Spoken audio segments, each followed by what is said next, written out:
It's disassembly day 2 with a 750LI with Chaos Customs and Beamer Builds Knox.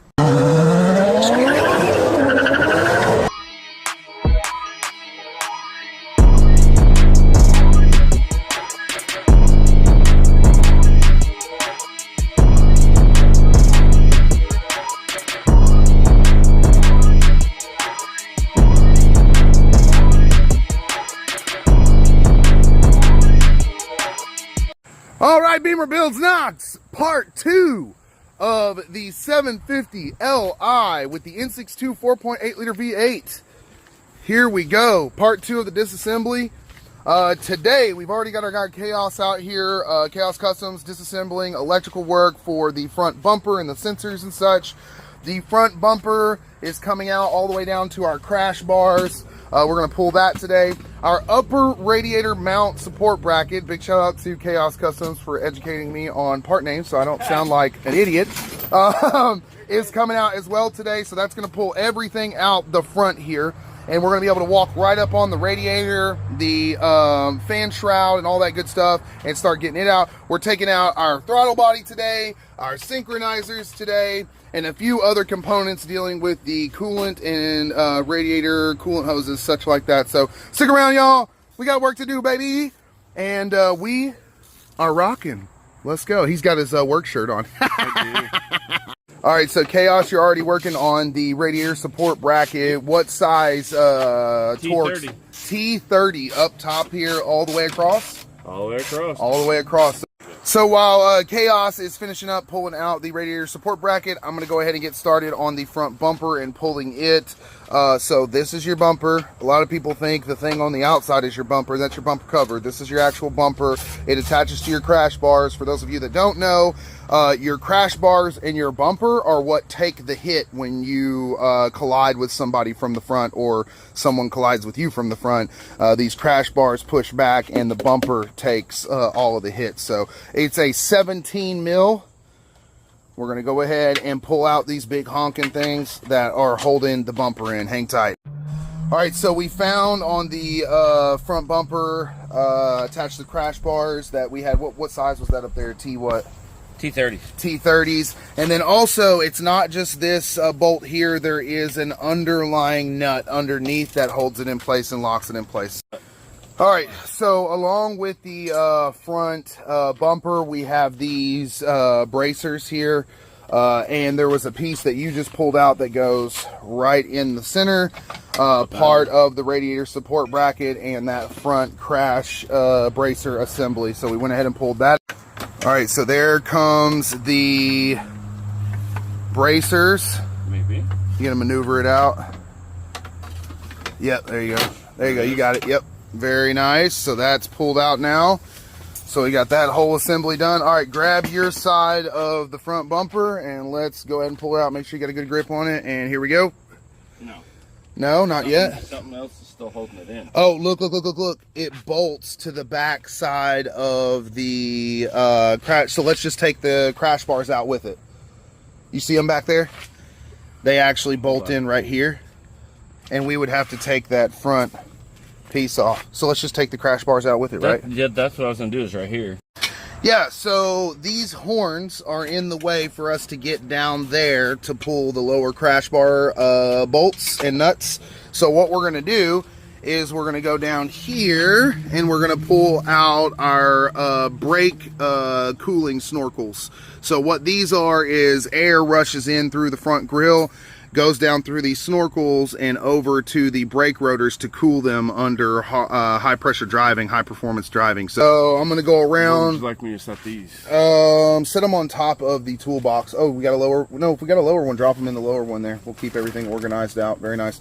All right, so I'm going to go around Chaos here so you can see we have 8 mils, 2 of them or more? 2. Just 2 8 mils holding those brake cooling, the rotor cooling snorkels in there. All right, here we go. Crash bars coming out, baby. Let's go. Yeah. Let's freaking go. Beautiful work.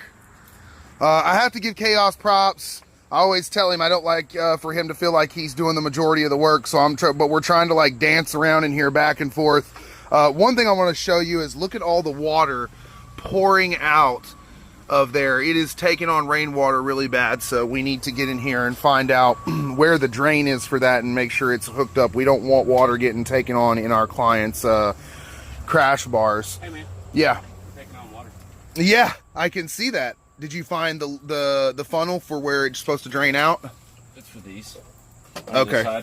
Okay, all right. So we need to make sure those are hooked up better, and we need to sweep those out when we do reassembly. Yeah, so crash bars out. Big shout out to Chaos Customs for getting the crash bar rocking today. He was on top of his game and got it rocking ASAP. So look at all of that water that was trapped. Oh, that's from the reservoir, not from the drains? Okay, okay, I see it now. I see it now. I think that's our windshield wiper reservoir. Nope. No? It's actually spray onto the headlights.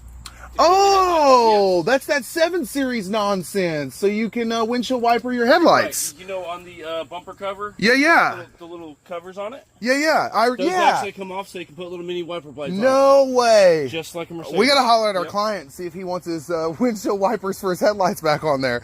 All right, y'all. So we got the crash bar out. Next thing, you want to go ahead and lift that off?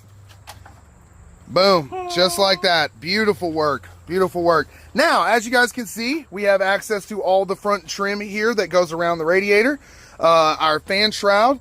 And next up, we're going to hold off on that for a minute. We're going to go ahead and jump into throttle body and synchronizers up top. And then last thing we're going to work on today is pulling the coolant hoses and going ahead and letting the cooling system drain out, so that way tomorrow we can jump into the radiator and all these trim pieces and the fan shroud, be able to walk directly into the engine bay, up on the engine, so we can start disassembling manifold, valve covers, all these other hoses, belts and tensioners, all that good stuff. So let's keep rocking right here. Beamer Builds Knox, baby. Next up, throttle body. Throttle body. I love the throttle bodies on these BMW V8s because they're really, really simple to remove. It's not very difficult at all. You have 4 bolts that hold up front here. You have your lower plugs, so we're going to pull these 4 bolts, and then we're going to unplug it carefully and pull it right out. All right, pulling our throttle body out. We've already got it unbolted.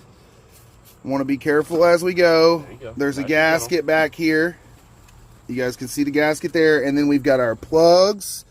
Chaos, why don't you grab our plug real quick? I thought right here in the front. Hold on, I'm keeping the seal in. No, it's not broke. That's the bracket that goes in right here to hold the electrical line for it. Beautiful. Throttle body's out. Let's see what we got in the manifold in here. Been sitting for a minute. Hey, look at this.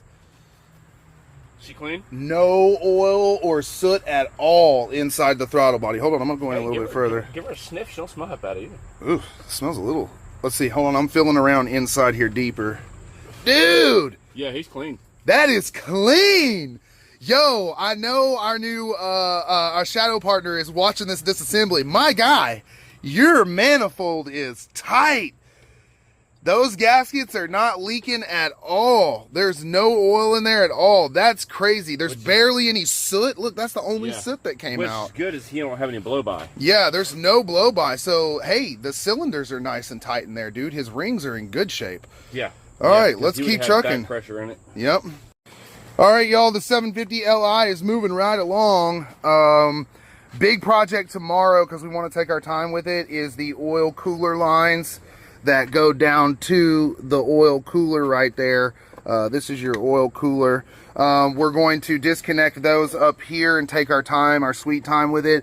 And then we have to disconnect the lines from the oil cooler itself. And then this entire assembly with his auxiliary fan, radiator, and everything will literally just lift straight out. But we want to take our sweet time with that because these oil cooler lines are a turkey and a half to replace if you mess them up. So we don't want to mess those up. We want to take our time with it. Next up, we have our synchronizers up top here. You can see there are four, looks like Allen key bolts that hold those in place. And then these are spring loaded with a lower shaft that goes through the bracket. So you want to carefully spin those and pull them straight out. So hang tight, we're jumping on these synchronizers. All right, so synchronizer bracket bolts are coming out now. What size Allen key is that? This is an 8 mil. Oh, okay. So it has a hex sides on it, so we don't have to use the Allen. Okay. Wait. What? Look at this. Look at this. So that's an 8, but look over here. These are Allens. Huh. Why are there Allens on one side and bolts on the other? And bolts on the other. That's weird. I have no idea. That's different. That's unusual. We might want to correct that. Luckily, we have access to lots of bolts and stuff. We can match those up. All right, so we found something out about these synchronizers, why the bolts are different on each side. Chaos, why don't you go ahead and let folks know, just so they know if they're working on their 7 Series with these synchronizers. Go ahead. It's a T25. Okay. But if you have a set like we have, that's going to be a little thick. You're going to want to put an extension on it. And you're going to want to press down really hard and be really gentle when you're turning it. Okay, and why? Because it will strip out the head and you will not get them out. Okay, so we will be going to Tennessee Valley Fasteners and getting some new sets for both sides, a matching set for each side, and replacing those. So you heard it here first from Beamer Builds Knox and Chaos Customs. If you guys have to work on these synchronizers on your 7 Series, make sure that you go easy with those bolts because they will strip out super duper easy. We were lucky and did not strip them out, but that's probably why there are a mix match set on each side. All right, and it looks like we are ready for removal. They free spin. Okay, now there is a spring in there too. Those shafts are spring loaded, so very nice. You got it unhooked. There was the spring. Spring come out too. Very nice. Okay, is that the spring on there too? Spring's inside. Oh, spring's on the inside. Okay, yeah. Okay, cool. But there's a spiral shaft. All right, very nice. We're pulling out our second synchronizer now. We should hear a click from the spring. This one might not do it. Almost out. Spin, spin, spin. Release. Okay, all right. Got our second one out. There we go. Okay, so we actually just learned something else very valuable that we can confirm now. One of our main concerns with this engine was that the cams and chains and guides are out of time, which is why we have rough idle and we're getting out of time jump tooth codes. So I will actually get that code for you guys too. So the reason the spring went snap on this side, it made that click sound, and this one did not, is because I think we just figured out which side is actually out of time. Bank 1, bank 2, bank 1's out of time because the spring dropped. Yep. This spring did not drop when I pulled it out. And because it's in time and locked in place like it's supposed to be. Okay, so as we're going along this project, this is the kind of stuff we want to be able to diagnose. And now we've been able to diagnose that the bank we need to look at for sure when we get these valve covers off to confirm out of time is this side. That's why we heard that click from the spring as we were removing the synchronizer on bank 1. So yeah, let's keep on trucking. We got our synchronizers out. Actually, wait. Oh yeah, we got one last thing we're going to do today. We're going to go ahead and disconnect the water pump feed lines and let the coolant drain out. So when we go to remove the radiator and everything tomorrow, we don't have coolant splashing all over the place. So let's get these disconnected and get them draining out, and that'll be it for the day. Hang tight, y'all. Last step for day 2 of the disassembly on the 750LI. All right, so going ahead and removing our cooling lines. Ooh, you just want to pop those and then gently jiggle back and forth and release. And then we just want to let the coolant drain out. Oh yeah, it was low. Look, not very much came out. It's pouring more out of the hose than the actual water you're pump. Gonna get more out of this one because this is top radiator, that's bottom radiator hose. Okay, let's see if we can find our clip for down here. Is that it right there? Yep, I think that is. There we go. And then same thing, we just want to jiggle back and forth. And there we go. All right, so we're going to let those drain out. We are going to call it there for the day. Coming at you from Beamer Builds Knox on the 750LI disassembly. Stay tuned, y'all. Day 3 of disassembly is coming up next. Right here at Beamer builds Knox. There we go. We were a little delayed on that ender there. It's all right though.